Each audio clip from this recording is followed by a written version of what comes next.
Nosotros fuimos a una reunión en Alemania el año pasado y de la dirigencia empresaria alemana surgieron definiciones extraordinarias, como por ejemplo, lo que Estados Unidos no consiguió en la Segunda Guerra Mundial lo está consiguiendo ahora. Y vos decís, no sabemos cuál va a ser el futuro alemán. Hemos alcanzado el límite de productividad de nuestra fuerza de trabajo y de nuestra capacidad de organización. Hoy el diferencial de energía hace que nuestra manufactura ya no sea competitiva. Bueno, ahí explica por qué Volkswagen tuvo que hacer trampa para vender un auto en Estados Unidos. Si no, no se entiende, se termina de pensar que era un CEO que fue mal formado en las escuelas alemanas y que en realidad tuvo un problema de cosmovisión moral y que el hombre... No, es un tema sistémico. Aún Alemania habiéndose vuelto más competitiva a costa de sus vecinos. No, bueno, lo que pasa es que bajó su competitividad menos que el resto de sus vecinos vis a vis Estados Unidos, que no es lo mismo que ganar competitividad, fue bajando más lentamente. Ahora, la baja de la productividad alemana se explica en que si no hacía trampa no vendía autos en Estados Unidos. Claro, después esto no lo terminamos de analizar, pero es Alemania y se supone una de las empresas más importantes o la más importante de la industria automotriz. Y para hacer lo que hizo no puede ser la decisión de un CEO. Si vos querés ser proveedor de la industria automotriz en la Argentina o en el mundo, por lo menos son 2 años para venderle un tornillo, porque es un auto. Claro. Así que imagínate venderle un soft. Claro. Es una decisión orgánica de la compañía. Ahí participaron los gerentes, los equipos de calidad, los de desarrollo, y de alguna manera se armó eso que terminó con esta denuncia en Estados Unidos y en Europa también. Bueno, pero eso habla de la baja de competitividad de la industria alemana en términos automotriz. No con respecto a otros lugares del mundo, pero sí contra Estados Unidos. Bueno, y ellos lo que tienen que mirarse, en ese acuerdo de libre comercio, en el mediano plazo está claro que hay un ganador, que es el que produce las cosas más baratas. ¿Quién está produciendo las cosas más baratas hoy? Bueno, es Estados Unidos.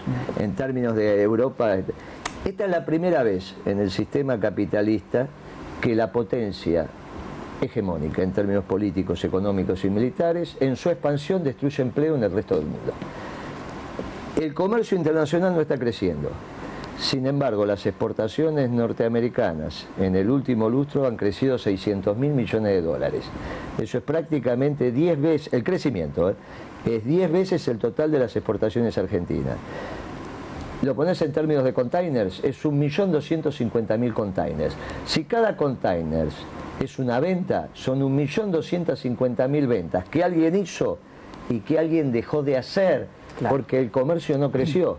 Claro. La torta es la misma y alguien avanzó. Bueno, esa es la crisis. Ahora, ese desajuste, lamentablemente, si no hay un lugar donde los líderes mundiales articulen cómo resolver este tema, y ahí tiene una impronta importante la Organización Mundial de Comercio, claro, porque es ahí donde se sintetiza todo esto. Claro. Si esto no se empieza a analizar desde un espacio donde los líderes mundiales se encuentren a encontrarle una solución pacífica a este conflicto, no hay otra alternativa que lo que está pasando ahora se agudice.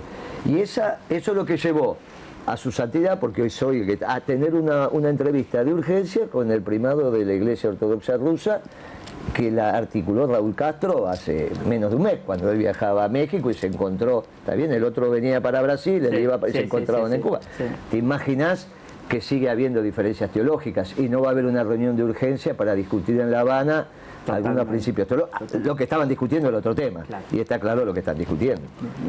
Bueno, y ¿cómo ves el panorama de la industria y por ahí de los sectores más importantes de la economía argentina, por ejemplo de la automotriz? ¿Cómo lo ves de acá en adelante y qué es lo que habría que hacer, ¿no?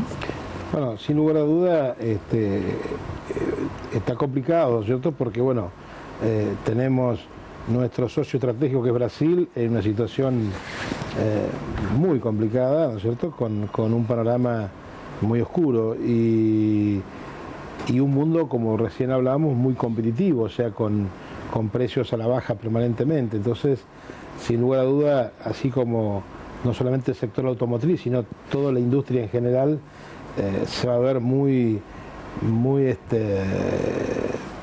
momentos muy difíciles, a donde tiene que hacer mucho replanteo, hacer los números muy finos para poder plantearnos este nuevo mundo que se viene, este nuevo mundo que está en guerra, como dice Guillermo, a donde nuestros empresarios tienen que transformarse en competitivos dentro de esta realidad que se está viviendo. Entonces, bueno, sin lugar a duda va a ser muy difícil, y por eso también nos preocupa que las políticas sean cuidadosas, sobre todo de nuestra industria nacional, porque cuando hablamos de industria nacional no solamente estamos cuidando la industria, sino estamos cuidando la fuente de trabajo, ¿no? Para no caer en una desocupación que nadie queremos ver en Argentina ya, ¿no?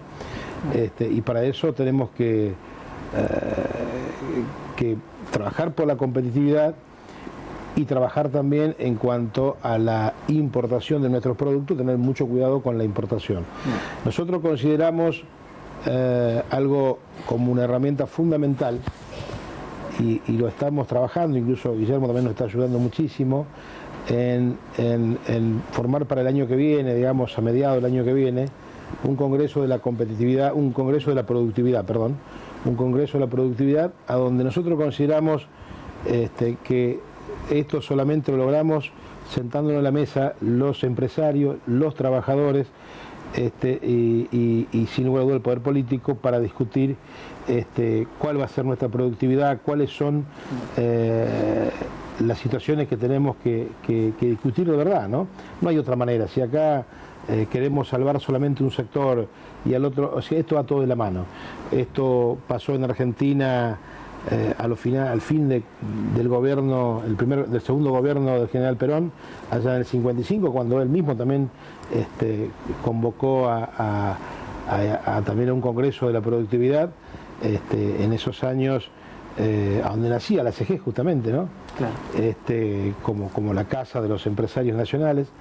Y bueno, nosotros estamos trabajando en eso, como te decía, con la colaboración también de Guillermo y de otros hombres y mujeres, que vamos a empezar a poder discutir estas cosas que vos justamente acabás de mencionar, ¿no?